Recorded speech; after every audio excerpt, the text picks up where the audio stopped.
Hello, welcome to Debate Night on Superpower Broadcasting. I'm your host, Kevin Castley. We got lucisev here tonight. We're debating critical race theory. Thank you to Lucy for coming on.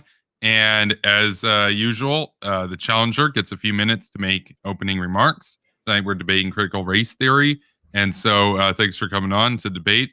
lucisev, you've got a few minutes to make your case on critical race theory, and then I'll respond. All right, no problem. So I guess the case I would make for critical race theory would be that, well, first I guess we should define it. Critical race theory, to my understanding, is a academic lens of analysis that looks at the way that race plays a role in certain aspects of society and the outcomes and effects of it. I would say that this theory is mostly a descriptive theory, and it may make a few prescriptive statements, but I'm probably much more interested in the descriptive aspect. And since it is a lens of analysis, we would derive truth and facts from it within that lens of analysis, though it does not speak to the entirety of society as a whole. I would consider myself a postmodernist in that sense. I don't believe that any one theory is correct, or like encapsulates the entirety of what we can explain society. But I think it's very useful for looking at the like I said, the way that race plays a role in society, and being able to come to conclusions on how to live up to the values of this country as it was founded, and accommodate everybody and give everybody a fair chance and improve the lives, as I believe government should do. Okay. So obviously, critical race theories become pretty prominent with the rise of some people's advocacy to have it taught in K to 12 education. Prior to that, it's been mostly a domain of certain legal or law academics. So you, I guess, would support broadening CRT to, I guess, K to 12. Is that right? I mean, or what's your view on that? Like in terms of being taught. Critical race theory is like a highly academic field of study, and the concepts that it explores are kind of like very high up there, and you kind of need a decent base understanding of racism in the first place to really get at it, and like concepts like whiteness versus being white, if like taught at lower levels, and as we see people using it, can be very harmful because it gives people the wrong idea, and people will draw conclusions from it, or strawman it, which I believe people do, saying that white people are like inherently evil, or that you have to feel morally bad for being white. As I said, it doesn't make any prescriptions on how we should act or treat people. It simply describes events and societal phenomena. Yeah, I think, well, on the point about the descriptiveness of it, I think one of the issues that I would have, and a lot of more people in my camp would have about it, is that some of the descriptions are wrong, that there's this coding of a racial animus to incidents where racial dynamics aren't necessarily at play. I mean, obviously, the most prominent example of this in the last couple of years would be the case of Derek Chauvin and George Floyd. I think what Chauvin did, putting his knee on Floyd's neck for like 9 minutes or whatever, when it was very clear that he was already apprehended, that was disgusting. But there was never actually any proof presented that that came from a place of racial hatred, that very well could have happened to a white guy. That kind of thing does happen to white guys that resist arrest all the time. You just never hear about it in the media. And so the descriptive aspect of it basically would imply that America is this deeply systemically racist country where the legal system is essentially out to get black people. And that's oftentimes not really backed up by the evidence very much, because, they'll point to the increased rate of police shootings. And the police shootings based off the FBI are that 36% of fatal police shootings in the United States are from Black people. But the problem with that is that it ignores the disproportionate rate of police encounters that Black people have. Where what is it? It's something like 37, or was it, or 36% of those arrested for serious non-fatal violent crimes were African American. And so when you compare it to, and that's from the Federal Bureau of Investigations and the DOJ. So where was it? Now the first one was from the FBI, the second one's from the DOJ.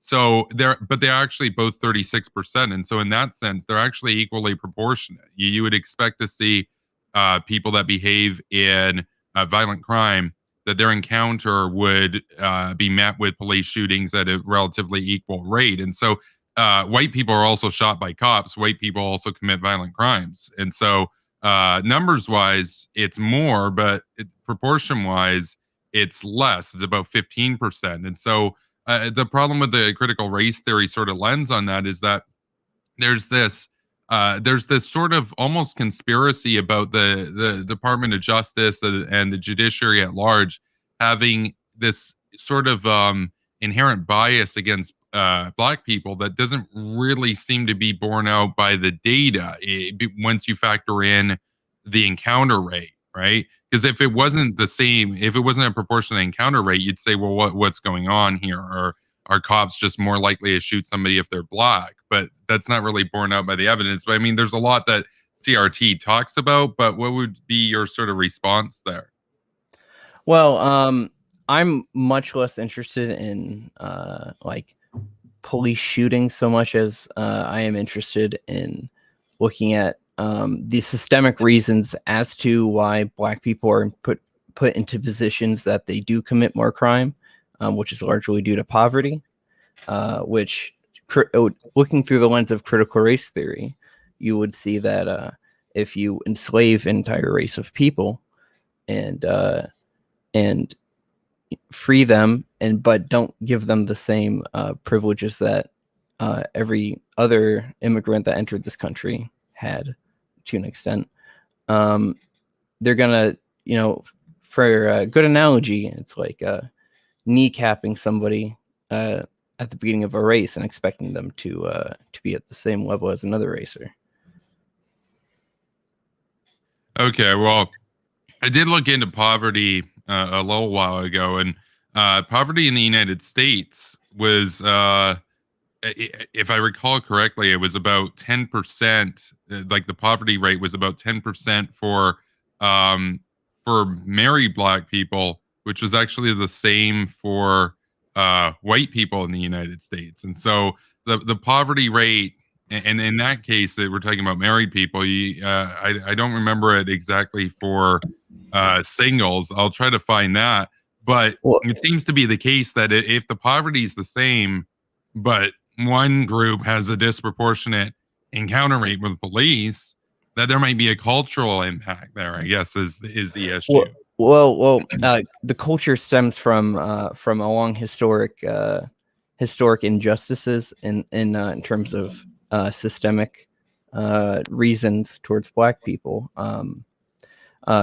Not only did we have them as slaves, we freed them as slaves and then instituted Jim Crow laws, and then we finally got the Civil Rights Act passed. But in terms of the black poverty, it's more of looking at it historically instead of in the here and now. Obviously, I believe that married Black people are, of course, not going to be as impoverished as single Black people, because having a 2-income household makes it much easier to escape poverty. But it's more so just critical race theory. That is, it's more so just looking at the way that systems have been weaponized against the Black community. And the one thing about these systems is that it doesn't even need to have any explicitly racist actors to perpetuate them. There could be people who are just completely race neutral, yet these policies would just negatively affect Black people as a whole.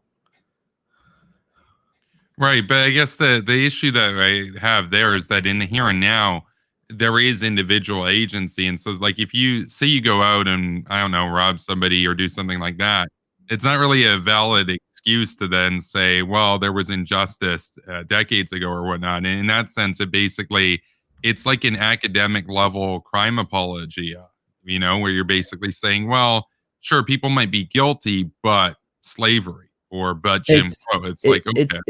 it's not about excusing crimes or saying that these crimes are okay. It's more so explaining why these things happen, and from there we can use policy to address the issue, and then make sure that these things don't happen. Okay, well, I mean, I guess we can get into the policy then. So, what policies would you advocate? I know we're getting a little bit off of CRT here, but what policies would you advocate for that, in your view, would result in a diminishment of the crime rate, I guess, overall in that sense? Because as far as I see it, uh, any sort of policy that doesn't address cultural underlying issues is ultimately going to be flawed because of course you look at welfare was a policy level to address poverty, and yet it didn't actually address lack of entrepreneurship, lack of innovation, that kind of thing. And so poverty persisted even though welfare existed, and of course welfare served to institutionalize poverty cycles. But what sort of policies then, and I think it's worth getting into, what sort of policy prescriptions would you say would serve to correct what you would see as those inequities? Well, I would just like to say that I'm not like a legal expert or anything, so I'm going to not try to explicitly say that we should change anything about our current criminal justice system, because I am not experienced in that field, and there are plenty of people who study criminal justice that have much more knowledge on this topic. But in terms of other policies we could implement, I would say that we really need to invest in infrastructure in historically Black impoverished neighborhoods, or impoverished neighborhoods in general. I don't want it just to be exclusively used to for Black people, but this will disproportionately help Black people more. Okay, well, I'm not opposed to that. I think infrastructure is something that's worth investing in across the board. I think it depends on what type of infrastructure, obviously, the funding mechanism behind it, and what sort of economic impact that you would see there. However, I think that overall infrastructure spending is generally a good thing to do, and that's important to keep up with communist China. It's important to keep up with their infrastructure moves. They've built more railroad in the last 10 years than the United States did in all of the 20th century. And so, if you wanted to actually compete in the Cold War, you would get serious about funding infrastructure. So I support funding infrastructure. I guess the thing then is that, well, like let's say that you do that. I guess if there were to be a resulting decrease in crime, which I'm not convinced that there would be, but that doesn't mean you don't fund infrastructure. I still don't see that necessarily bringing about any sort of resolution to the disproportionate rate of crime. Because what I've seen lately, and this isn't just the thing about CRT, this is a broader point about where the culture's at recently, is that whenever you do have somebody that resists arrest or whatnot, like I think it was Jacob Blake resisted arrest, and he proceeded to enter his vehicle and presented what the cop in that circumstance believed to be a gun and shot him in the back several times. He was called by the president and the vice president to basically say, they were sorry that happened. Whereas if it were a black guy, or not a black guy, but a white guy that did that, they wouldn't be getting calls from any politicians. They'd just be in jail. And so what I see is that there's oftentimes this movement to make heroes out of people who are not really, there's nothing heroic about them. Now, George Floyd's a little different because he did actually suffer police brutality, but if you do as Jacob Blake did, where you basically reach for what they think is a gun and they shoot you, that's actually totally justified. That wouldn't actually be police brutality, and yet we saw this coding of it as well. It must be police brutality. I know you say you didn't really want to get into the shootings too much, but this is a part of the CRT and some of the coding that's been levied about this. Is that was an example of racism at large by the justice system, and to the broader cultural point, whenever there's a white guy that resists arrest and say they get shot by cops, you don't really see white people coming to their defense. I mean, maybe there's some skinhead group or whatever that's got an issue with that, but you don't really see like just a ton of white people being like, "Oh, this is horrible" or whatever. They're just like, "Oh, well, that guy screwed up." The cops did what they had to do, and that's true whether the cop's black, whether the cop's Hispanic, whether the cop's white. But if it's a black victim who resisted arrest, then there is this outrage. There is this outrage over it, and I find that to be basically crime apologia, where you say, okay, you resist arrest after doing a crime. In that case, he was wielding a knife at some girls that were getting harassed. They called the cops on him. They also happen to be black, by the way. Cops go in to protect the neighborhood, and that happened. And yet then you've got people rushing to say, oh, well, he's a hero now and everything. It's like, well, no, he's a criminal and he resisted arrest. I see, to me, there's that cultural sort of difference there that inherently lends itself to increased crime rates, because if you have even academics that will come out and say, well, it's not really your fault, then why wouldn't you be more inclined to do crime at that rate if you know that people will have your back, right? Well, I don't necessarily think it's about saying that it's not their fault. It's more so pointing that there are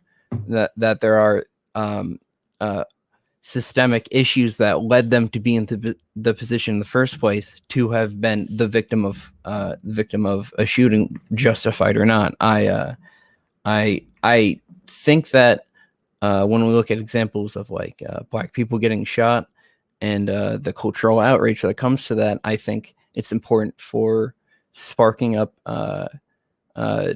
interest in the movement and outrage.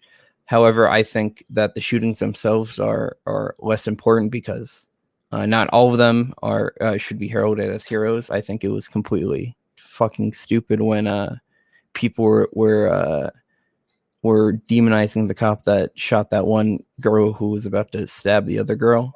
Yeah, and that's another example of that. I mean, in that case, there was a lot more outrage over that from people that were trying to code it as a racist action. But I think the Jacob Blake one is one case, as well as Rayshard Brooks in Atlanta, where you did see a lot of people rushing to their defense. In the case of Rayshard Brooks, he stole a cop's taser, fired it at the cop who shot him, his buddy, his fellow co-worker, and so he shot immediately then and there, and used lethal force. Of course, he actually was fired as a result of that and had to protect his identity and everything, go into like the witness protection program, because the mob basically was out to get him when he was just following the protocol of his of exactly what you would do if you're a cop and somebody's using a lethal weapon at you or your coworker. I think with any big push for civil rights, that there will always be unfortunate excesses, and I don't agree with people who where a cop is in a situation where it is completely justified to use lethal force. I don't think it's ever good to see that a black person was shot by the police and not look at any of the particulars and just completely be mad. But something that I'm very interested in is, where do you think that these cultural propensities of black people to commit crime come from? Yeah, so I think a part of it is a lot of the modern sort of culture around mass media and whatnot. There's a lot of this sort of it's a couple different aspects, but you can look at, for example, rap. Obviously, there's a lot of glorification of crime there. A lot of like get rich fast, get money, get bitches, do crimes, do whatever you have to get there. And you can say, oh, well, that's based in historical impression and a way of overcoming that. Well, okay, but we're in 2021 right now, And additionally, I see it coming from the basically the what historically has been a poverty cycle that was created by the welfare state, going on from FDR and into the 60s and everything, where you basically had an attempt to alleviate poverty that instead entrenched it and discouraged entrepreneurship and basically created a class of people. And this isn't just a black problem. This isn't just a black issue. This also affected a lot of poor white people too. And other races, but that it created a new group of people that were dependent on the government. But the welfare system was such that if you try to work to get out of it, you're actually going to have money docked from you. You're actually going to lose certain support, and so it incentivized staying at an almost subsistence level, which isn't necessarily enough to survive. And so, yeah, a lot of people did go out and commit crimes and stuff. And you saw that with the project. You saw that with all these well-intentioned ideas of, public housing, of public welfare, et cetera, of socialized everything. And it just resulted in, of course, dilapidation. It resulted in, these places becoming hubs for crime. And that culture over decades created generations that grew up normalized into crime, basically, and that it was perpetuated by a lot of the culture there. So it's partly the government's fault, and it's partly the media's fault in that sense for perpetuating it. I think I would just like to push back a lot on the idea that there's this thing called a poverty cycle. I think that the New Deal by FDR was an amazing piece of legislation, and I think we just didn't go far enough. I think after you saw that largely neoliberal policies brought on by the Reagan administration, kind of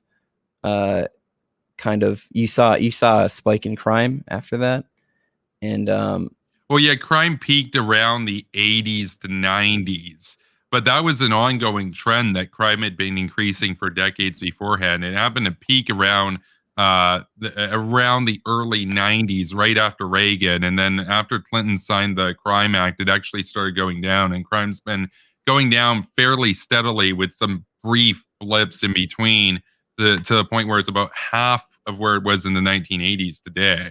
So for reference, and that's, and you'd say, well, is that necessarily on Reagan? Well, Reagan happened to preside over when it was near its maximum, but it was going up before him too. So, well, you have to consider he implemented a lot of austerity policies that would lead people to lose their social safety nets and encourage people to commit crime in order to survive.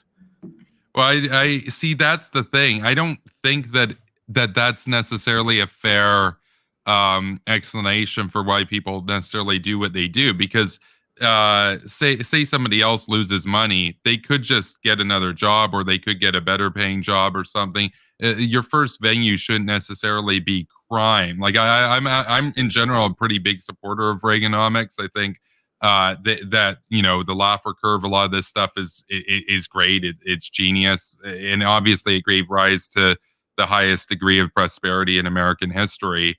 And a similar sort of thing happened in the United Kingdom.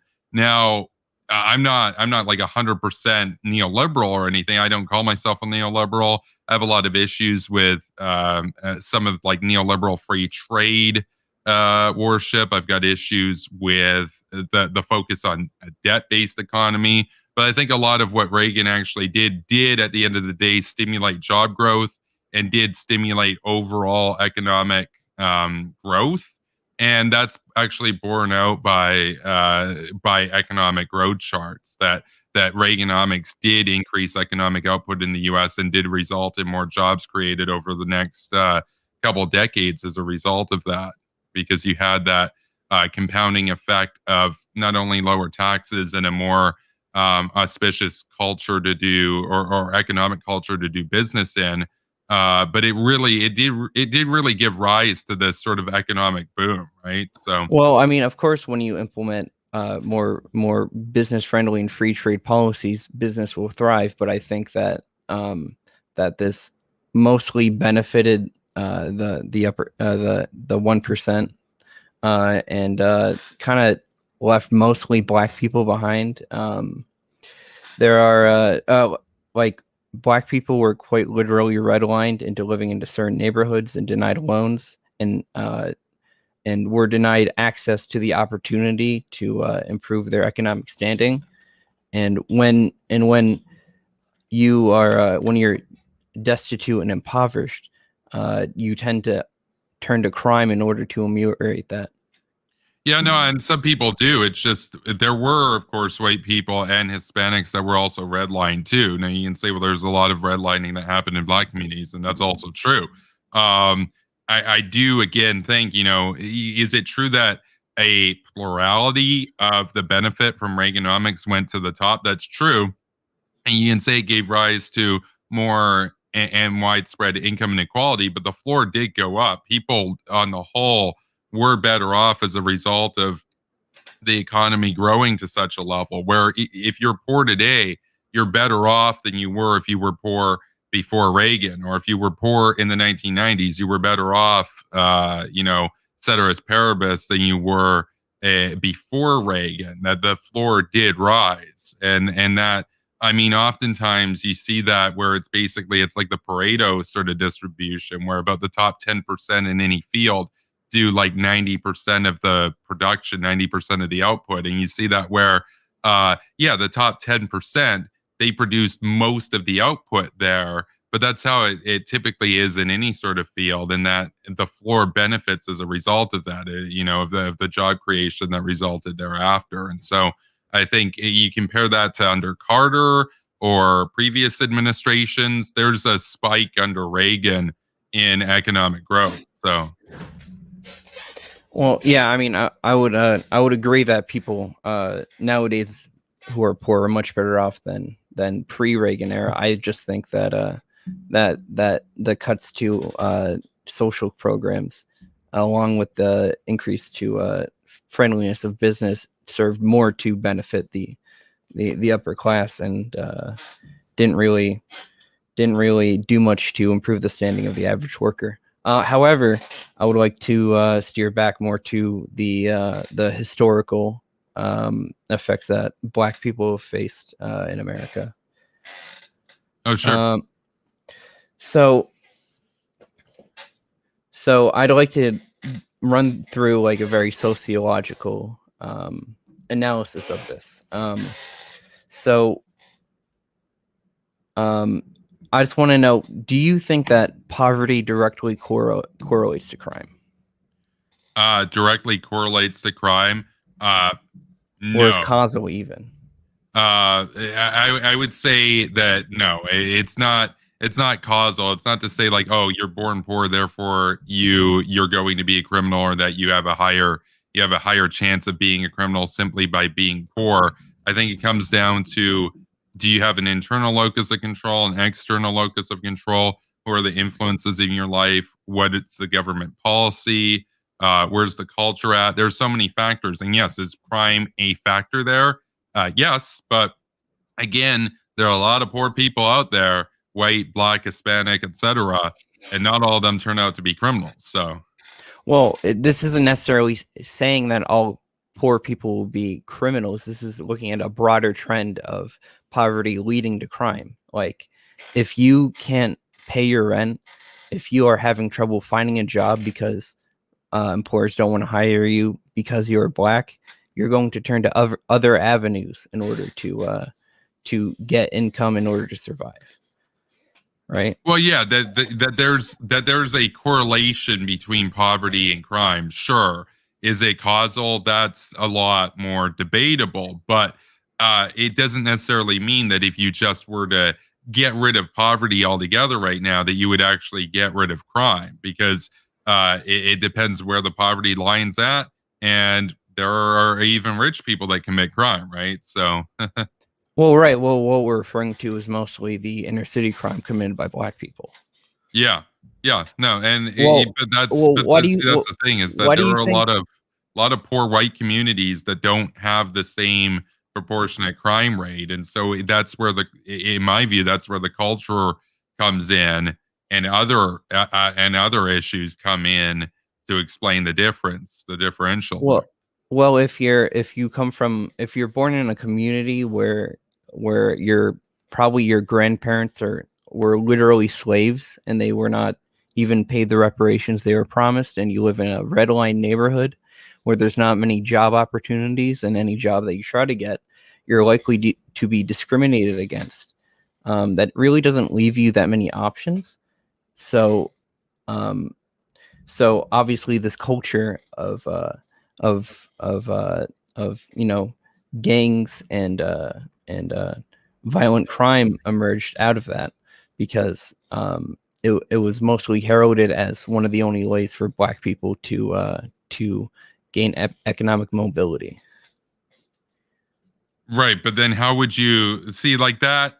See here, but here's the problem, right? That alone you could say might explain a difference in theft, but there's a differential rate in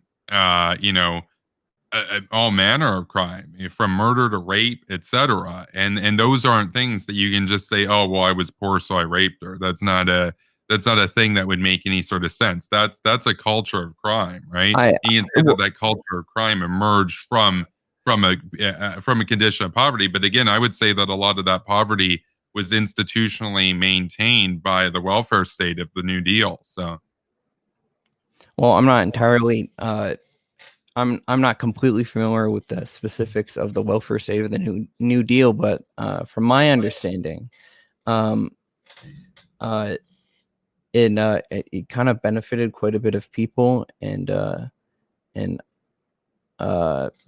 what's it called? And I'm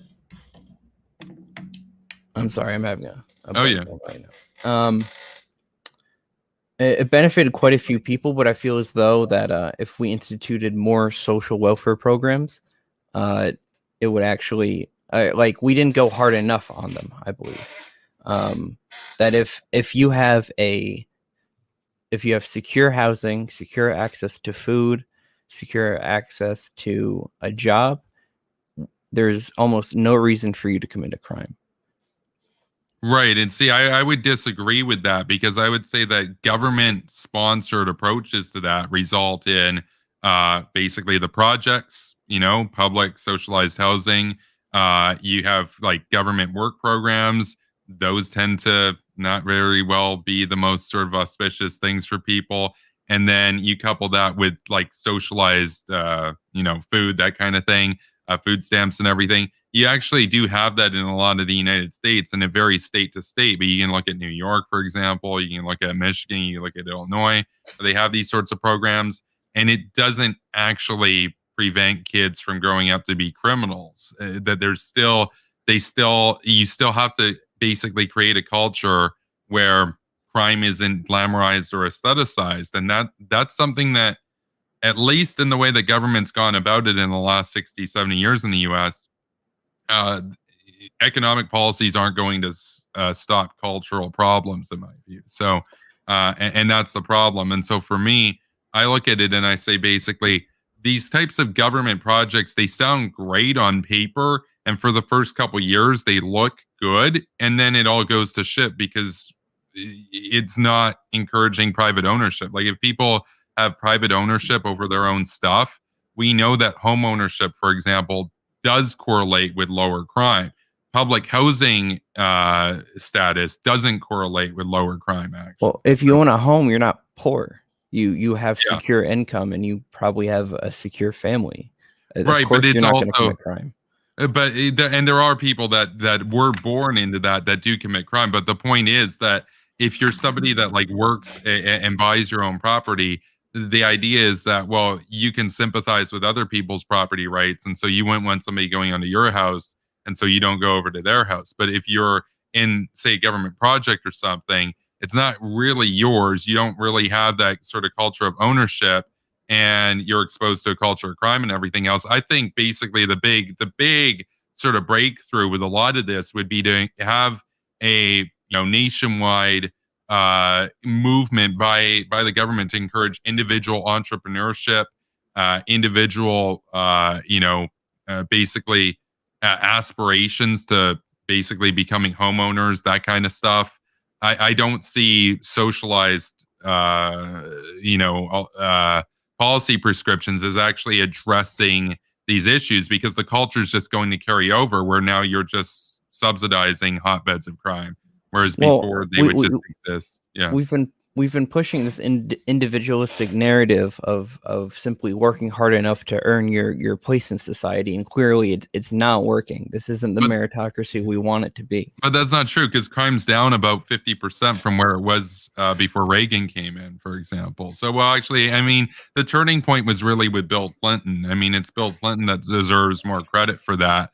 Reagan didn't really do too much specifically with crime. It was Bill Clinton that did the crime bill, and that's when you see crime really drop, once you had more of a deterrent there for engaging in that type of behavior. But and oftentimes the crime bill, that's one of the things with critical race theory, is that the crime bill is often demonized as this sort of racist thing. Yet a lot of the crime that the crime bill tackled was terrorizing black neighborhoods in the United States. So, and a Well, lot of black people that voted for Clinton were big supporters of the crime bill. So, I'd like to just avoid any prescriptions that people make from critical race theory as a critique of it itself, because people can you can become like a Nazi basically if you follow the description. You could look at that and be like, well, good, black people should be destitute. Like this is entirely descriptive, and I don't want to be representative of any crazy positions of people saying white people are evil or whatever. yeah, well, I think the other thing is about critical race theory, and this is a point that actual justice warrior brings up, and I disagree with him a lot of stuff, but he makes the point that when you're looking at critical race theory, you have to take the sort of positions and the literature of those that founded it, and you have to take them basically and say, well, they're a part of this, as basically bringing forth this sort of lens of analysis. And so you have to kind of take it with a grain of salt, because one of the sorts of memes, I guess, one of the sorts of styles of critical race theory that's come about is this idea of spiritual truths over actual truths. So one of them, I think it was Patricia Williams, who said basically, she said, and she got in a bit of trouble over this, because she said that the United States created AIDS, but then when she was forced to admit that that wasn't true, she coped by saying that, well, it was spiritually true, because the black people, the US government is bad, basically, was that sort of thing. And so, as an academic field of analysis, the issue that comes up is, well, what do we make of objectivity? Because critical race theory actually regards objectivity as a white social construct. I could not disagree more. Objectivity is the goal of critical race theory. It derives from Marxian critical theory, which is also an objective lens of analysis that does not give any specific prescriptions. Well, Marxian analysis is primarily based on a class-based analysis, and the problem with that is that it's not necessarily objective. I know most of what Marx spent his time focusing on was capitalism, but his understanding of capitalism in this sort of objective sense was actually centered on what I would say was a false teleology, because he believed scientifically that capitalism would give rise to socialism and then precipitate communism. Whereas to me, I see capitalism as basically the highest stage, and that perfected capitalism is the goal of humanity. I actually see socialism as going backward. So if we're talking about objectivity, what I'm saying is also subjective. That's my view of it based on my understanding of economics. But this was also Marx's view of capital based on his understanding of economics. It wasn't actually, now, sure, he advertises objective, sure, but anti-Marxists would disagree with that. So, well, he analyzed the relationships between classes and how the economy functioned, and he made prescriptions after that. Or I would say I would disagree with his position of it necessarily giving rise to socialism, but I would say that critical theory or conflict theory is a very helpful way of looking at how struggles come about in society, and how how systemic issues come about, and transferring that over to race is very helpful, so we can be able to see how people's race has affected their standing in life. Right, but I guess the problem with that is that Marxian analysis on the whole actually, well, Marx did describe relations between individuals within the economy and was mostly this collective aggregate view of labor versus capital and the bourgeoisie. The problem with this is that in any particular case, when you factor in individual agency, you could look at somebody who's black, or you could look at somebody who's working class, who, they transcend that. And that and it's not even necessarily that they become bourgeoisie or whatever, because one thing that Marx missed was that the floor in capitalism can be so good that you could still be poor in capitalism and live a fulfilling life in the 21st century, where you couldn't in the time that he was writing. Capitalism in his day was, the Dickens memes. It was a bad time to be alive. It was in its infancy. So, well, I don't believe in personal agency whatsoever. Oh, you don't believe in personal agency. So I guess that's a big fundamental difference then. Yeah, I'm a hardcore determinist. I think that we're all products of a multitude of factors in our life that we cannot control, and that anything that anybody does is just the natural outcome of all factors preceding it. See, the only way that I could be a determinist myself is if I were religious. I've said before on my show that if I were to be religious, I would be a Calvinist. And Calvinism is this sort of deterministic view that God predestines you if you're going to go to hell before you're even created, because he knows everything. But for me, I'm an atheist. I actually think that the universe is just basically random. We do what we will.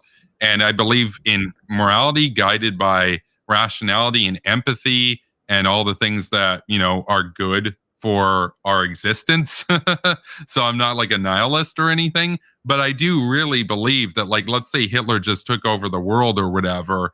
I don't think like he's going to be smitten down because like God is angry or he was objectively bad or whatever. I think I'm not necessarily saying like you're saying that or anything, but for me, my worldview is that if evil prevails in this world and we don't stop it, evil wins. Like, I don't think there's a higher power that's going to do anything. And so for me, yeah.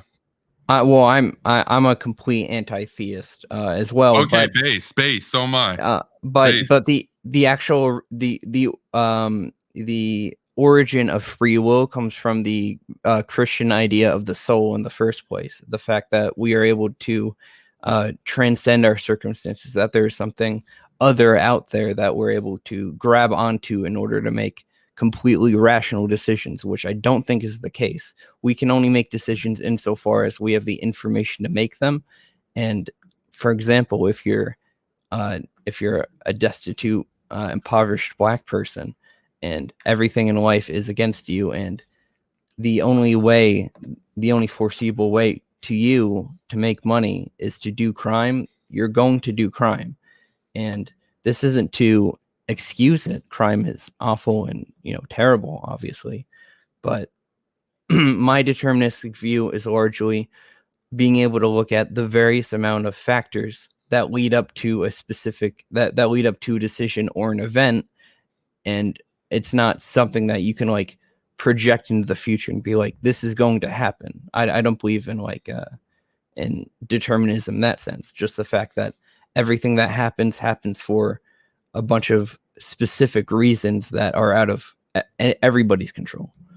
Yeah, see, I would disagree with that, because you could look at, say various different immigrants to the United States, for example. Some of them, I mean, you can look at Latinos, for example. Latinos, there are a lot of very successful Latinos that have, a very good work ethic and everything, and they work hard.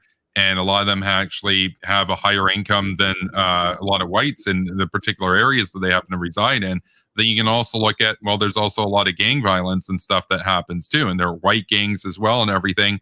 And so to me, it's kind of like, well, there are poor whites that grow up to be rich, and there are poor whites that grow up to be gangbangers, and there are poor Latinos that grow up to be rich.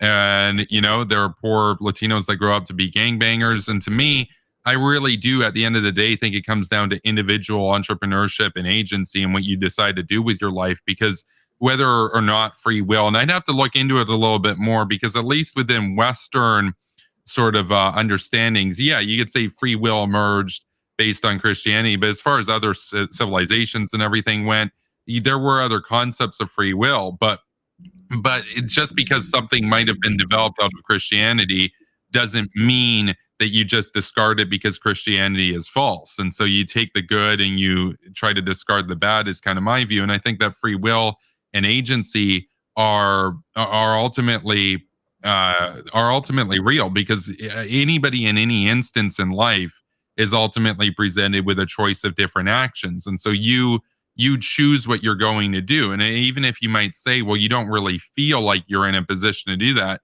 you could go and get a job at Burger King. It might not necessarily be a great job. You could also go and rob a bank. Like, those are two options, right?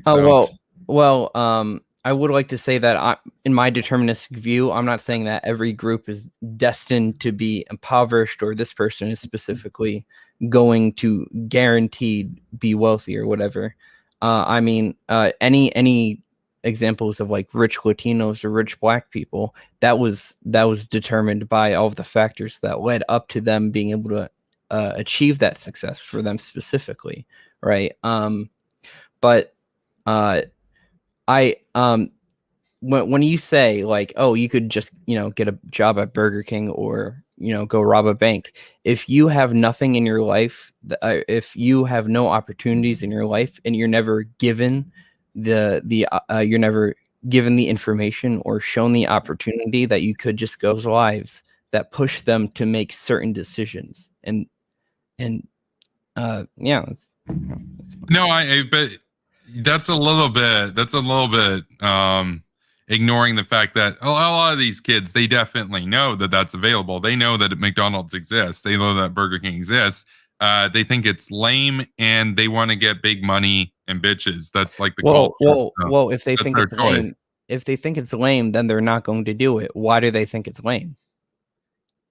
Well, but my point, right, is that they're choosing the criminal action knowing that the alternative exists. They're not choosing because that they were presented with the idea that it's lame, and that is the thing that's pushing them to take the alternate action. They don't have a choice because they were only given that set of information to work with. Right, but like, so I worked at McDonald's in the past, for example. It wasn't the worst job I had, but it was also kind of lame. Like, it's not like I'm going to say, oh, it's great or whatever, but it's like I wouldn't expect somebody like me at that point to be paid like, I don't know, $1,000 an hour or something, where you'd say, okay, well, that's cool, do that instead.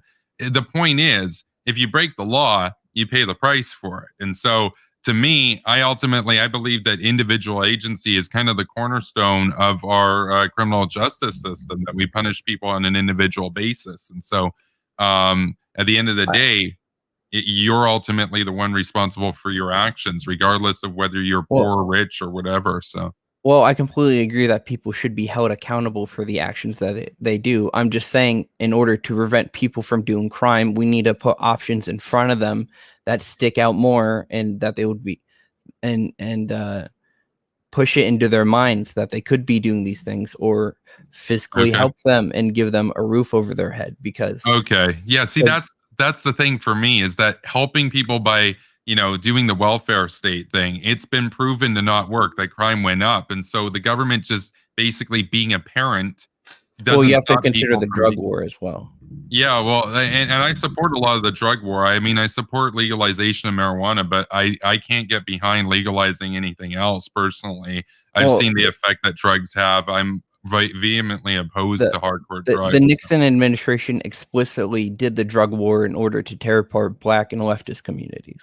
That's conspiratorial. He said, one of his administrators literally said that you can't go on about how much you hate Black people or leftists, so you have to make a politically neutral policy in order to negatively affect those communities. I'd need to see a citation on that, but look, I'm not a fan of Nixon personally, but I think he did a couple good things. I think him reaching out to China was a smart move against the Soviet Union, but getting rid of hardcore drugs and everything, that's a good aim. You shouldn't be racist about it, but I want a drug-free world eventually. So, that should be a goal that we strive for. So, hold on. let me find you a source for that.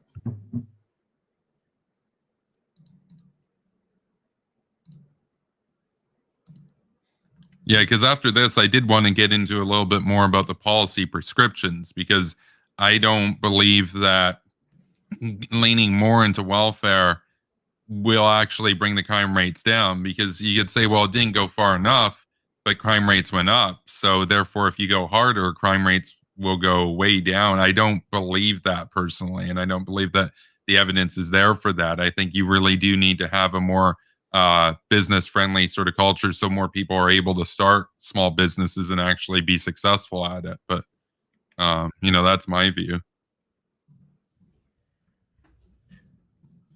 Here, I sent you the thing. Okay, I'll take a look at this.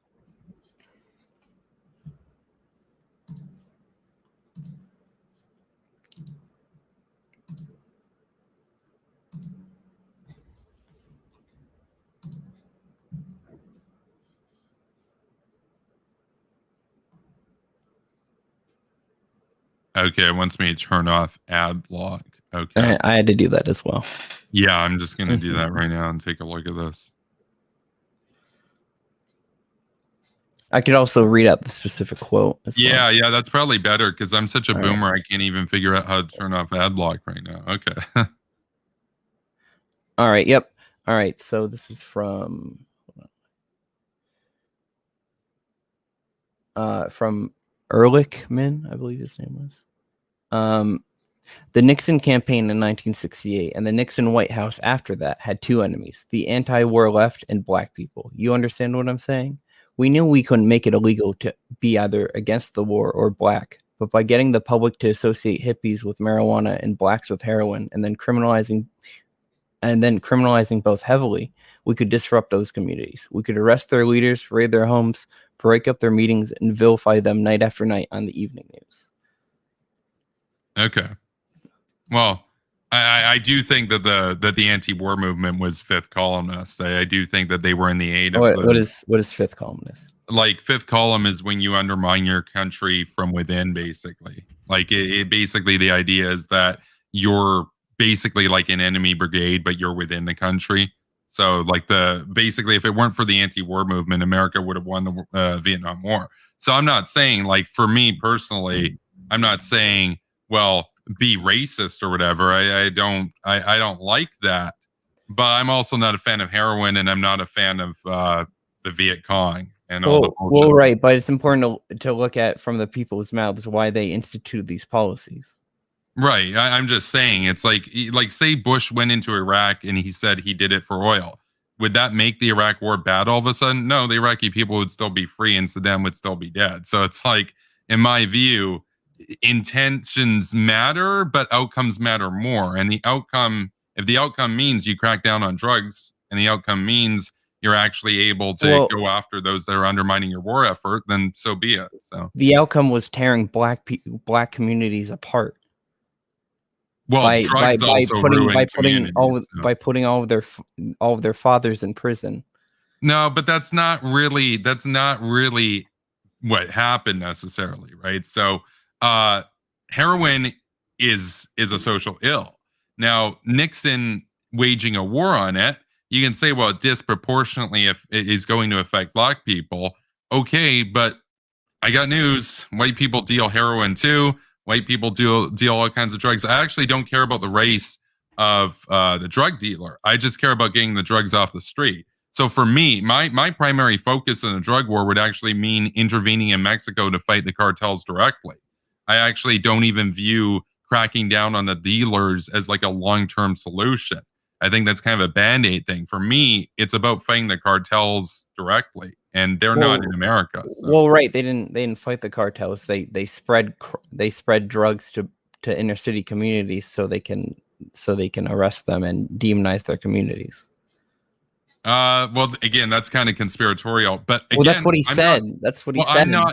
I'm talking about what I would do if I was in charge and I was going to get tough on drugs. I would intervene in Mexico and attack the cartels with like aircraft and shit and tanks and whatnot. So, And I would support the Mexican government in cracking down on them and weeding out the corruption there. Now you could say, well, if Nixon he just wants the drugs to exist as an excuse to arrest black people, well, like I said, I'm not really a fan of Nixon. I don't think that they handled the war on drugs very well. I've always said if you want to win the war on drugs, you have to go to the source, which is not even in the United States. It's in Latin America. Well, the CIA did distribute crack to black populations in order to get them hooked on it. I'm going to need a citation on that too. I know that the CIA did work with some groups in Latin America in the context of the Cold War. As far as within American society, that sounds like fake news. I haven't seen anything about that myself, so I would need a citation there from a reputable source. So. I sent you a source if that one is not good enough. Okay, let's take a look at this. This is the Baltimore Sun. A CIA plot against Black America. Crack sale charges may not just be a case of paranoia. This is by Andrea Lewis of the Baltimore Sun. See, conspiracy theories about secret U.S. government efforts to undermine the rights of blacks are legend in the African American community, and some of these theories have been confirmed. The U.S. government did spy on and intimidate black political leaders. It did sponsor scientific experimentation on unsuspecting black soldiers and civilians. Now comes Dark Alliance, the story behind the crack explosion. The three-part investigative series published last month. The San Jose Mercury News that details how massive amounts of cheap powder cocaine were funneled into South Central Los Angeles by a well-known CIA operative in an attempt to increase funding for the Contra army in Nicaragua. There you go. See, that was my point. It did come back to the Iran-Contra thing. My point about Iran-Contra has always been, if Congress would have simply given Reagan the money he needed to fight the Sandinistas and the money that he needed to fight the Soviet puppets over there directly, if they just gave him, a slush fund, he wouldn't have had to go through all of these dubious means like working with Iran to raise the money for it. So I don't like what they did, but I also don't like that Congress refused to give him the money he needed to fight the Soviets in Latin America. So he had to do what he had to do. And the Cold War was the issue then. They had 40,000 nukes aimed at America. So taking out the Soviet Union and their puppets was the only thing that mattered. So I'm not too versed in that specific history myself. You mentioned before you wanted to get into policy prescriptions. Sure. Yeah, well, yeah, because you mentioned policy prescription. You mentioned a couple things. You mentioned infrastructure, which I can get behind. I just don't think that it's going to solve the problem here. And also, you mentioned increasing the welfare state or increasing welfare programs, which I can't get behind. So I don't see them as empirically doing any sort of work to mitigate crime, because crime went up after welfare was instituted. So, well, I think that that if we were to have a more robust welfare state, if, like I said, if you are able to have all of your needs met, you wouldn't turn to selling drugs in order to gain a subsistence living. Well, I'm a little bit more skeptical about that. Now, I do believe in basic income. I want a negative income tax where you're not penalized if you work while you're on it. I am of the view, though, that it needs to be a system that basically encourages individual ownership as opposed to the welfare state. And for me, I think basic income is good, but the basic income is not going to be like, oh, you're like at a middle class level or whatever. It's going to be enough so that you can get on your feet. And welfare similarly, in theory, serves a similar purpose, though there are more caveats with it. However, again, I think it's the culture of, well, I want my money and I want it now, and I'm going to break the law in order to get it. And that culture is reaffirmed in, basically hip hop, all this kind of stuff. And let's be real, a lot of people consume that unironically, and it has an impact outside of just the African American community. Like a lot of, white criminals and stuff, that they were influenced by rap and whatnot to commit crime. Well, right, but it's important to understand that the culture that's perpetuated did come from somewhere, which came from impoverished black neighborhoods. Right, but again, with CRT, we would be able to just analyze that and understand that. But see, I think that's one of the big differences and why we're probably not going to be able to reach an agreement here is that at the end of the day, I believe that individual agency is the determination, and you believe that outcomes are basically predetermined by I circumstance. don't think they're predetermined. I Okay. don't I think that the circumstance leads to the outcome, and we're able to look at the circumstances in order to figure out how to prevent them. Okay. Well, I Um, think, I, yeah, I because you're talking about policy. So, well, I was interested in your negative income tax. Would you be also in favor of raising taxes on the wealthy in order to compensate for the costs that would endure on the debt? no, because for me, getting rid of the welfare state, privatizing Social Security, privatizing healthcare, and privatizing education would more than pay for the negative income tax. So, negative income tax would basically mean you have a safety net. If you're at that level, you have basically basic income. It's your right, but you're not buying a Ferrari or anything with it. And from there on, yeah, you can pay your rent and stuff and everything, but if you want to be something, you gotta be a player in the private economy. That's kind of If for me. if we give people just negative income tax willy nilly, then we wouldn't be able to collect as much in tax revenue. Well, no, the point of the negative income tax is that only a few percent of people are actually going to be on it, right? So it's not like you're going to be making $50,000 a year on the basic income. You're basically going to be making enough to cover your expenses, so you can get back on your feet and you can, basically pay your own way without having to have this sort of the welfare state sort of cycle, right? Because the problem with the welfare state is that if you do make if you do make a lot of money, or if you do decide to work on it, you get your money doxed, or you get your money docked, I should say, about, I think it's garnished at 50% or something. The way that I would structure this, if it were up to me, is that you'd actually be able to work, within certain limits while you're on this, but it would be the sort of level where it would actually be designed to encourage people getting work, being able to retain their money, and eventually getting out of the system. But you could more than easily pay for that by just replacing the current welfare system, which has been proven to not do what it was designed to do. And so it was designed to alleviate poverty, and it didn't really do that. I think it's worth trying a negative income tax. I think getting rid of food stamps, getting rid of all that stuff, and just saying it's all going into this one system where you can decide what you're going to do with your own money. It's not just, oh, the government's telling you have to spend this much on food from this program. And you have this means tested thing over here where you're stigmatized by being on welfare and so on and so forth. It's just, you get a paycheck from the government and you do what you owe with your money, and so be it, right? And we encourage individual ownership by that. And you create a culture of entrepreneurship from there where nobody's dirt broke, nobody's homeless. But at the same time, people want to get off of that system so that they can become rich. That's kind of what you're going. But if you decided you just want to stay on that for the rest of your life, you could do it. It's your right. So nobody's going to stop you. It's just most people, in my view, would want a better standard of living than just the basic level. So, well, I'm fairly certain that if we didn't give them a negative tax income credit, I'm pretty sure that if we just buffed up the welfare state programs, workers would be more economically productive because they would be able to find a secure job and be able to pay taxes on that income, and they would be overall more wealthy. And additionally, if we had strong unions, we could push for higher wages.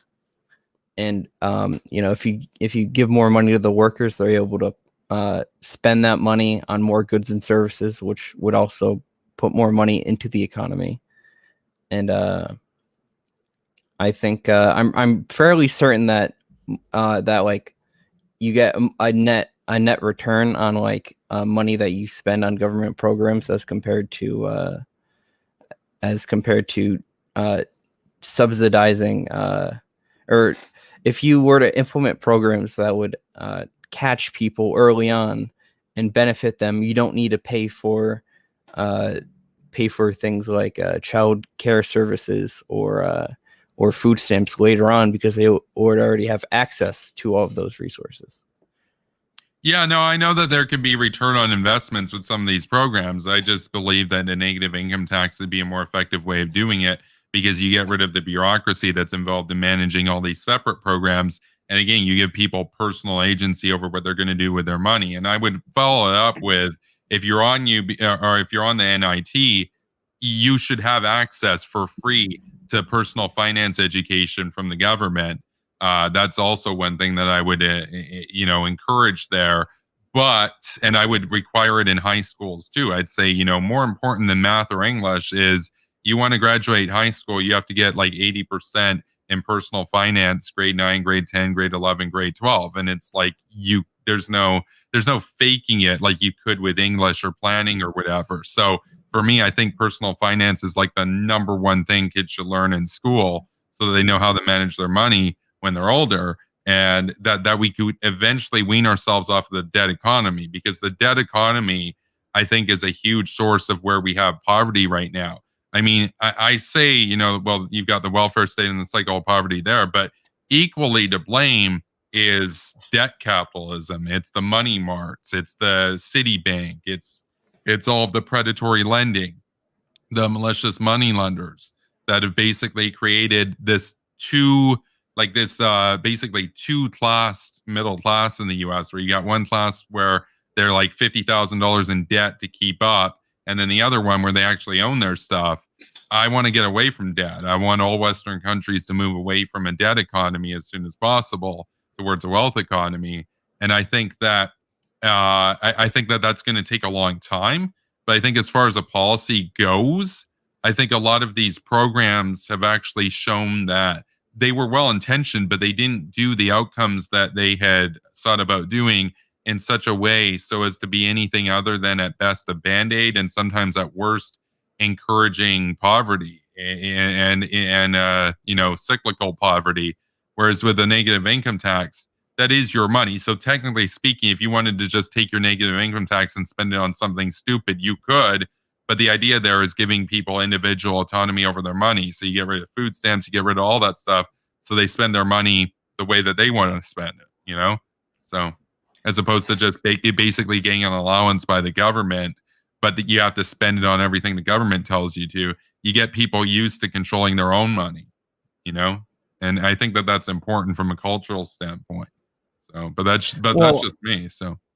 I would agree on the education courses for personal finance and your point about moving away from debt economies. I just don't think that would be anywhere near a solution to preventing people from staying in poverty, because if your only options are like a shitty 9-to-5 McDonald's job and your rent is more than half of your income, it really doesn't matter how much personal finance education you have. You're kind of stuck in a perpetual cycle of poverty. No, I got you. And I think one way that the rent crisis can actually come down is, so like if I was in charge, I would make mortgages illegal, for example. So if you actually have to buy a house in cash, house prices are going to come down substantially. And so I think one of the reasons why so much of inflation, so much of any sort of output that you see right now, why so many products are so expensive, is because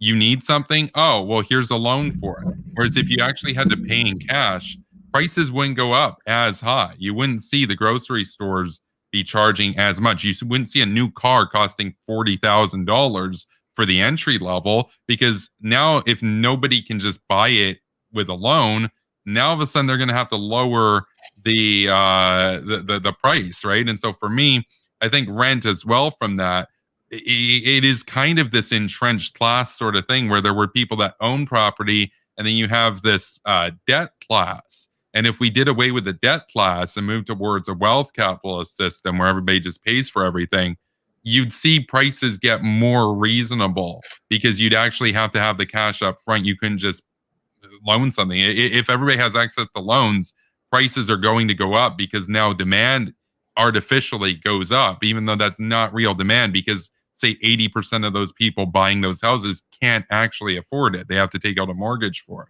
So prices would come down. if only 20% of people could buy houses, for example. So, but that's just me. So, well, I'm not entirely certain on the logistics of the thing that you just proposed. I would say that well, yeah, banning money lending, basically. I don't think that money lending should be a thing. So, I think it would probably be pretty. I think loans are very helpful in being able to move economically, because you're able to secure things you wouldn't otherwise, and then be able to say that you want to pay it back. I would say that I would be more interested in preventing more predatory interest yeah. rates.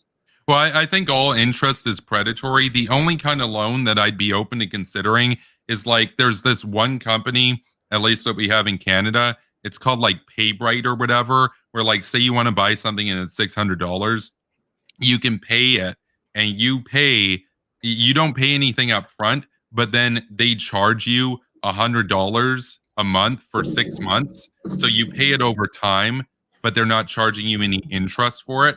I think that's the only type of ethical lending that exists. So for me, I'm not even necessarily 100% opposed to. I should clarify there. When I talk about money lending, I'm not 100% opposed to the lending of money.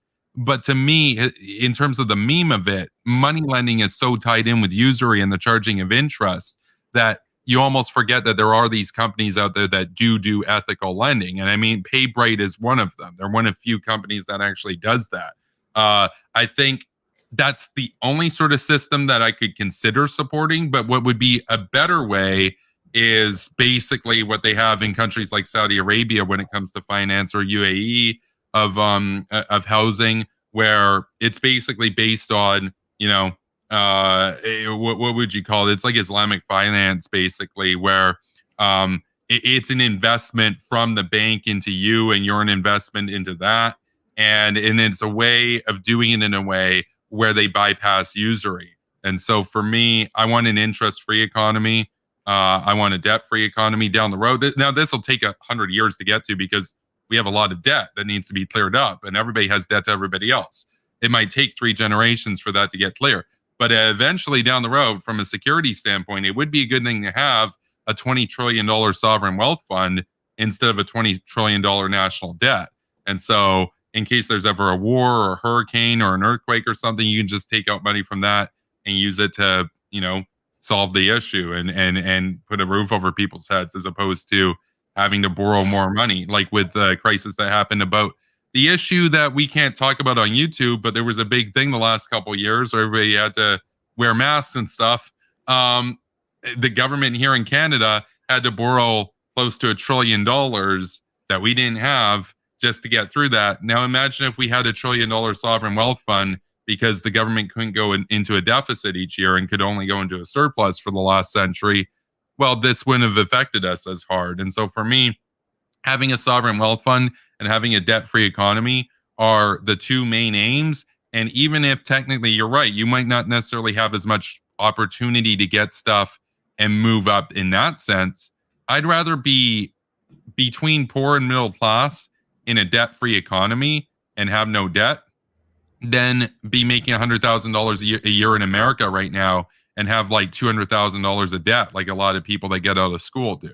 So for me, I'd rather be making $40,000 a year and never have any debt than make $100,000 a year and always be in debt. That's kind of my attitude. So because I care more about wealth than like just shit, materialism, that kind of thing.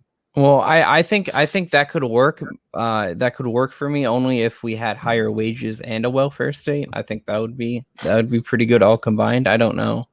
Well, I think you wouldn't need higher wages if the prices of things come down, because in this scenario, inflation would actually go down. You'd have negative inflation for a period of time. Actually, you'd have items become cheaper. And I know a lot of economists say, oh, well, deflation is dangerous and everything. It's like, okay, well, it's dangerous within the confines of the system we're playing in right now. It would be good to get to a natural point. My point is that inflation's artificially high right now. Rent is artificially high. Houses are artificially high. Cars are artificially high because everybody has access to money in the form of loans that they don't actually have. If we went to, you want something, you actually have to pay cash for it, prices would come down across the board and things would get to a more natural level of economic activity. And would that mean that a billionaire still has access to buy shit, yeah, there'd still be income inequality, but there wouldn't be debt, and the price level would come down, and income inequality in that sense, it would still exist, but the floor would be higher than it is today. The debt economy at the end of the day, it, I say it's good for like the top 10%, but it's not even really good for the top 10%. And in fact, I believe it was 80% of households in America that make more than $100,000 a year live paycheck to paycheck. It was something stupid. It was like it was either 70% or 80% of income over $100,000 a year, where the people were literally spending $7,000 a month in expenses or $8,000 a month in expenses. And it's like, well, presumably this system is at least benefiting the high income earners. No, they just have higher expenses. So everybody loses. Everybody owes money to everybody. You think at least AIG benefits from it, or these big corporations. No, the second the crisis happened, they went bankrupt. So like literally even the richest of the rich corporations are like on the razor thin line between going under and getting by. Everybody's just living paycheck to paycheck. That's a problem. Now imagine if you were a big corporation, you had like a $500 billion retained earning war chest that, you just had to contribute. You couldn't just pull money out of for a private jet or something. Wouldn't that be interesting? Or what if you as a citizen, what if you had a $200,000 emergency fund? Or what if you as a country had a $20 trillion sovereign wealth fund instead of a $20 trillion debt? What would that mean for everybody's mental well-being? What would that mean for everybody's economic activity? What it would mean, honestly, is slower economic growth rates. It would mean slower economic growth for a couple generations, but we get to natural, proper growth that was based on wealth over debt.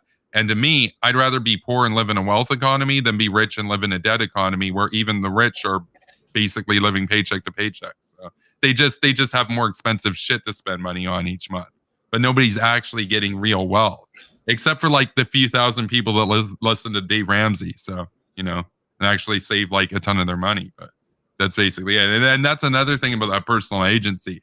The people that call into Dave Ramsey, a lot of them are like people that make 30 or 40,000 a year or 50,000 a year. And some of them, they just save like 60% of their money. It's like crazy. And how do they do it? They just don't spend money on basically anything except the bare necessities. And you could say, well, somebody else who makes the same amount of money as them, they might not necessarily feel like they have a choice because they've got to have food and all this kind of stuff. But the guy who's saving 60% of his money on that same income, he's just having beans each night and stuff. But those are the people that become millionaires, And for me, I don't personally want to be a billionaire or a millionaire, so I couldn't really live like that. But that is the way to do it if you make 50,000 a year. You can do it. In fact, 90% of American households that are millionaires did not inherit any money. That's according to a study that was conducted of 10,000 millionaires. They found that only 10% of them had registered inheritances. So the rest just made their own money. They started from the bottom and then they became a millionaire. So to me, that study that Dave Ramsey did and his group, it was the largest study of millionaires in history. I believe world history, not just America, but America has a lot of millionaires. So it was skewed that way. That study basically to me is the biggest indication that free will is a thing, because those people have more discipline than me, and but I have more discipline than I did 5 years ago before I listened to Dave Ramsey. Those people are crazy, and those people live a boring life, for a lot of that time, but then they become millionaires. And so to me, there is a choice between working at Burger King and being a gangbanger or something, because keep in mind, some of the CEOs of those companies did start working flipping burgers too. So there is a way to move up in that system. So I think a lot of what this debate is stemmed around is our understanding of how choices are made. And I believe that choices at the end of the day come from basically a conscious, if not an outright conscious, but a knowing action to make a decision. Whereas the arguments that you're making is not even that your conditions determine or make you do something. It's that they lead to you doing it. And at the end of the day, to me, you can say, well, it's an exception or whatever, but there's nothing stopping everybody from being the exception except for culture. Because technically we could have a world where everybody just decides that they're going to eat beans and rice, and then become millionaires. That could happen, but we don't. And it comes down to preferences. Some people just want the money now and they're willing to rob a bank for it. And they should be prosecuted full extent of the law.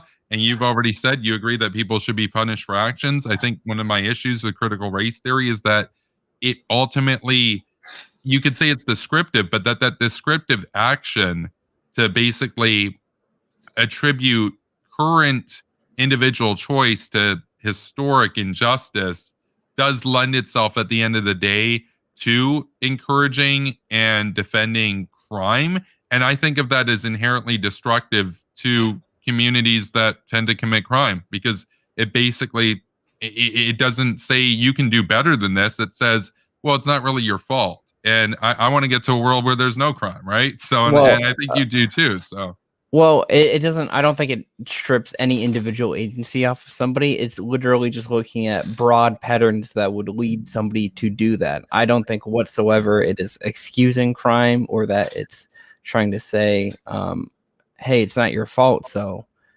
it's okay." Whatsoever, it's trying to just look at the causes and then the effects afterwards.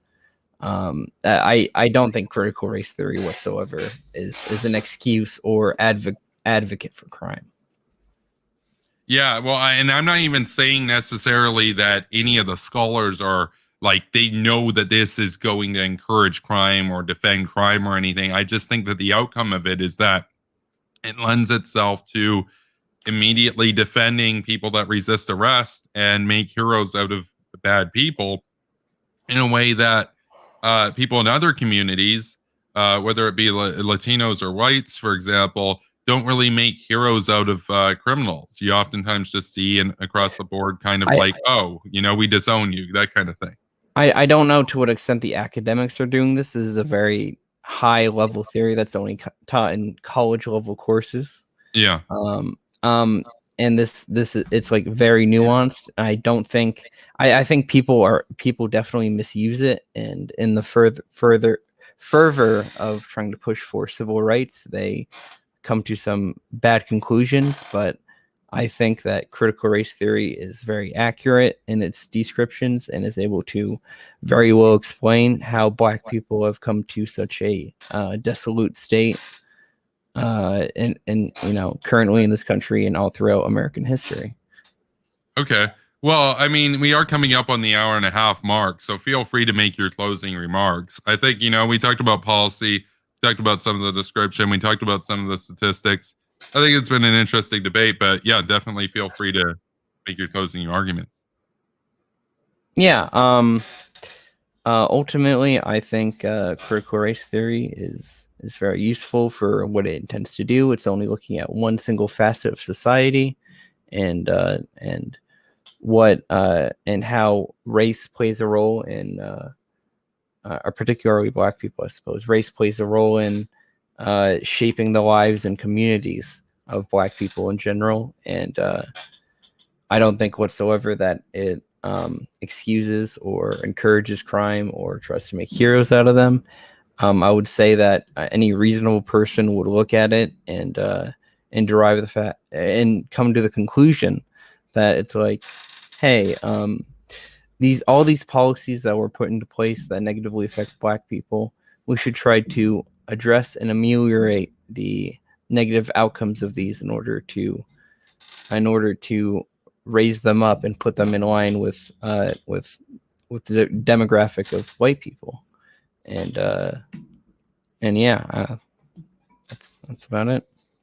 Okay, well, yeah, no, thanks. So for me, I basically view critical race theory in the academia around that is essentially describing situations and coding situations particularly in the United States, but in ways that are described as systematically racist or implying racism being present in particular interactions where there isn't necessarily a legitimate basis for that. I see, of course, a huge risk in a lot of the sort of impetus to have this sort of emphasis on spiritual truths, or that objectivity is more or less of a social construct. I find that to be problematic in the context of academia, where you should be striving for objectivity. And I do think that a lot of the and we didn't really get to this, but I think a lot of the sort of memes and whatnot around whiteness and the idea of whiteness is actually kind of destructive in that